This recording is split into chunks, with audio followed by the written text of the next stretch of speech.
唔知你有冇試過呢？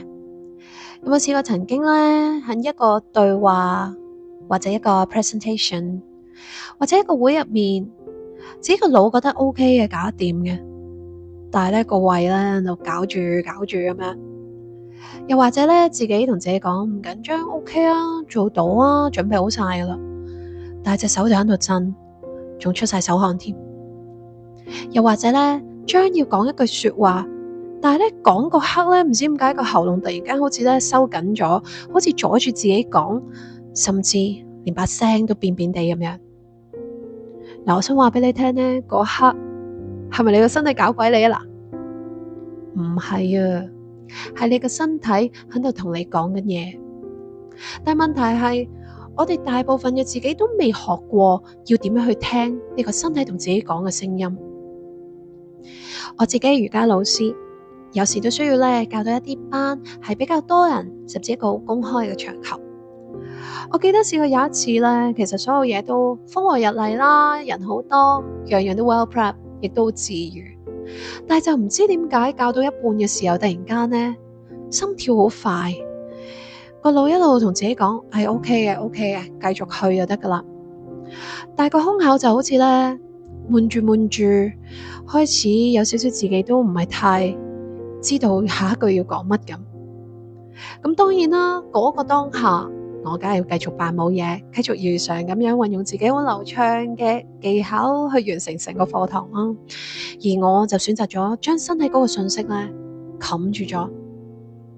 課堂結束之後咧，個人好攰，同樣都係教課，同樣都係日常嘅工作，但係嗰日成個人好似咧冧咗咁樣。後嚟我先明白咧，唔係因為教嗰堂好攰，而係我事後要用多咗 extra 嘅時間同自己身體打仗。我將身體嘅說話一路撳住佢，唔俾個身體話俾我聽。咁樣其實仲攰過教班。今日呢一集，我哋就要學下一件好基本嘅事情，但係呢個工具箱咧好重要嘅技能，就係認識情緒身體嘅地圖，讓身體成為你嘅朋友，而唔係你要對抗嘅噪音啊！神經科學入邊咧就有個詞彙啦，叫做 interoception， 體感神經覺知，或者咧你可以理解為感知身體內部狀態嘅一種能力啦。嗱，其實咧近呢10零年啦，情緒研究入邊咧好熱門，都係有呢一個方向，因為咧越嚟越多研究發現啦，我哋嘅情緒其實係由個身體開始，唔係由個大腦去開始嘅。咪住先，同我哋平時諗嘅好似係有啲唔同，係咪啊？我哋成日都覺得先有情緒，然後身體再有反應，先至覺得驚，所以覺得心跳會加速。但係其實原來好多時候咧，個次序係調轉嘅，係個身體先感覺到某種信號啦，然後個大腦就跟到呢個信號，然後咧就貼咗個 label 話俾自己聽，呢個叫做恐懼，或者呢個叫做憤怒。咁我哋身體嘅各個部分咧都係情緒嘅接收器。研究表示，唔同嘅情緒喺身體入邊咧有個好固定嘅位置。譬如憤怒咧，通常喺我哋嘅胸口啦；恐懼喺我哋嘅腹部喉嚨位置；悲傷就喺我哋嘅胸腔同埋眼部附近。至於喜悅咧，就係從胸口往外擴展嘅溫熱感。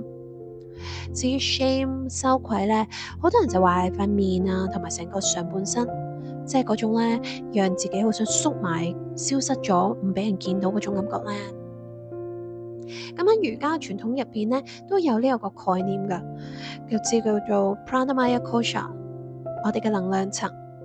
嗱，呢一個5層嘅身體理論咧，咁佢嘅第2層就係講到我哋嘅肉身之內、心智之外嗰一層，就係我哋生命能量 Prana 流動嘅通道。當你情緒受阻，當你長期咧壓抑某啲感覺嘅時候咧，咁我哋嗰個能量層咧就會出現阻塞，而嗰個阻塞咧，其實你嘅身體係知嘅喎，佢會用唔同嘅方法話俾你聽，譬如慢性嘅頸梗膊痛啊、下背痛啊、消化唔好啊、瞓得唔好，甚至你講唔出嘅好疲憊嘅感覺。嗱，呢啲咧真係唔係風水玄學，而係你嘅神經系統喺度同你講，喂，你入邊有啲嘢好似塞住，要處理咗先喎。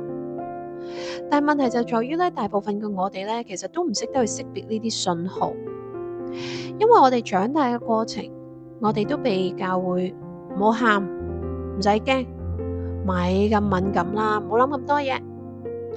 身體發出一啲信號咧，所以我哋咪識得去 ignore 去忽視佢咯。而嗰啲信號其實咧越嚟越大聲，直到有一日咧，佢會咧大聲到你冇得扮聽唔到為止。咁我哋咧今日要做嘅咧就係重新去學聽呢一種身體發出嘅信號，呢一種嘅身體語言啦。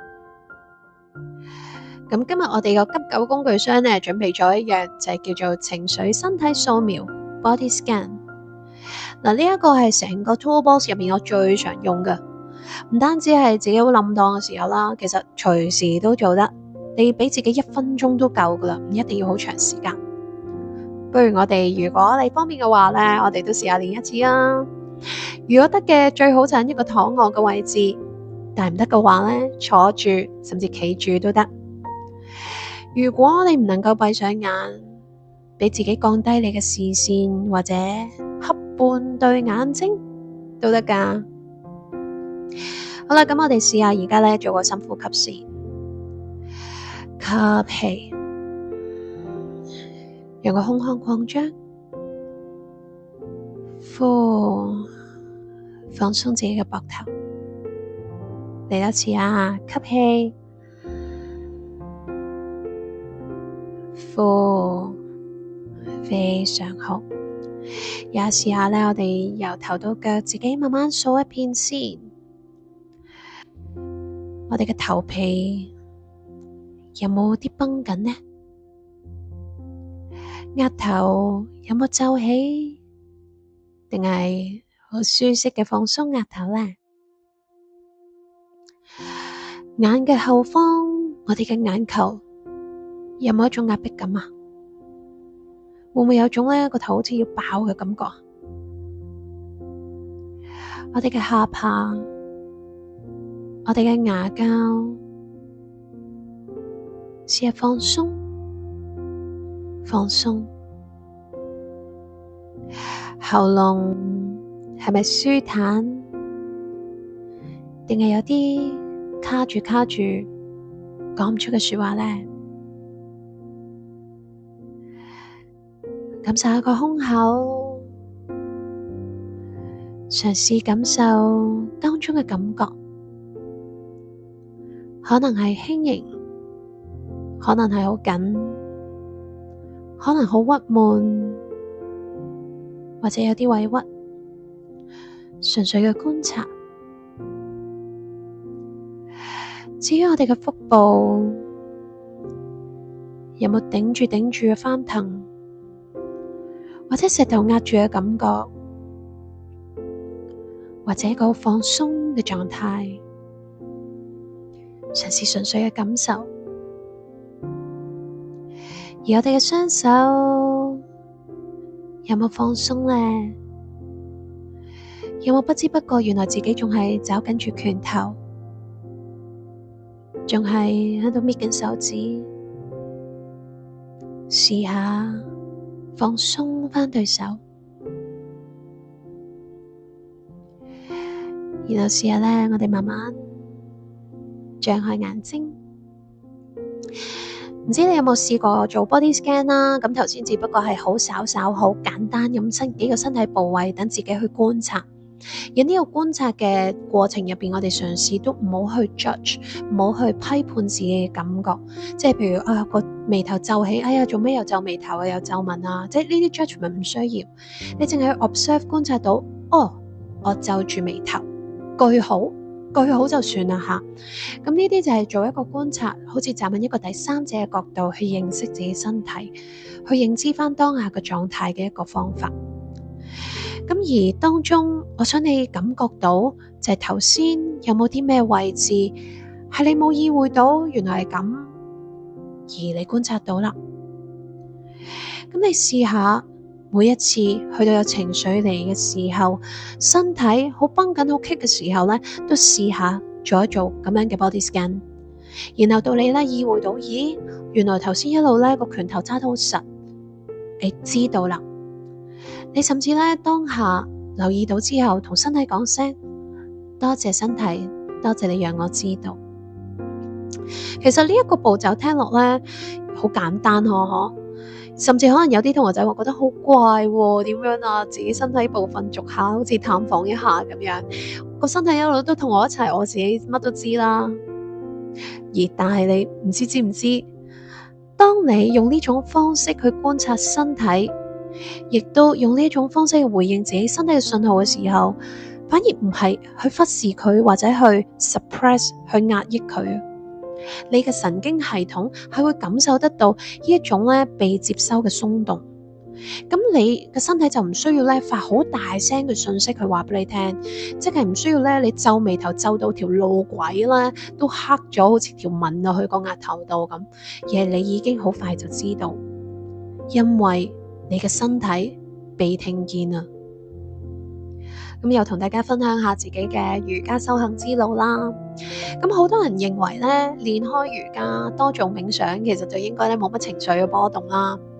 但係咧，其實好多認識我嘅朋友仔都知道咧，其實一見到我 IG 出 story 就知道，又有啲嘢要抒發下啦。其實咧，瑜伽同埋冥想咧，唔係要讓我哋冇咗情緒，反而咧，如果你去讀瑜伽之父 Patanjali 嘅 Yoga Sutra 瑜伽經，佢冇完全講到話我哋要消滅啲情緒，佢只係話瑜伽係用嚟平靜心念嘅波動。而嗰啲平靜係平復咗，唔係消滅咗佢。我哋純粹唔想啲情緒拖住我哋走，情緒一定會嚟，但係情緒嚟嘅時候，我哋感受到、知道，然後讓佢流走，唔好俾啲情緒牽住我哋隻手，做啲我哋會後悔嘅事，講啲會後悔嘅說話。呢個先係瑜伽講嘅平靜。而呢一切嘅起點就係我哋今日練習嘅，先要去覺察到呢個情緒喺你身體嘅邊個位置，而當你能夠去觀察到、感覺到佢嘅時候呢，你先至可以選擇點樣去回應佢。如果其實你連個感覺喺邊、身體邊度同你發出緊信號，你都未必留意到嘅時候呢，你只能俾情緒帶住走。而呢個能力就係咧，我哋講緊係一個 Pranamaya Kosha 呢一個能量層嘅一個覺知。當你咧開始練習呢一個 body scan 身體掃描嘅時候，我哋就喺度鍛煉緊咧呢一層嗰個感應力。而久而久之咧，你就會俾人快啲咁多感覺到自己啲情緒嚟緊啦。而當下你就仲有一個選擇嘅空間。所以今日嘅練習，可以唔使等到情緒嚟嘅時候，我哋不如試下咧，先學下點樣操作。我哋試下今日揾3個唔同嘅時間，好快咁做一次30秒嘅 body scan， 唔使 scan 全身。你試下可能淨係 scan 自己個頭部，或者胸腔，或者腹部，30秒。你當好似咧食藥咁啊，早午晚。你試下淨係去留意，就係而家自己嘅身體話緊俾自己聽啲乜嘢咧，唔使咧代入去分析，唔需要批判，你淨係要被知會。而呢個練習咧就係咧同身體建立對話嘅第一步，每做一次呢個 connection 咧就會深啲噶啦。咁真係要返去試下噶啦。多謝大家，下一集再見，Namaste。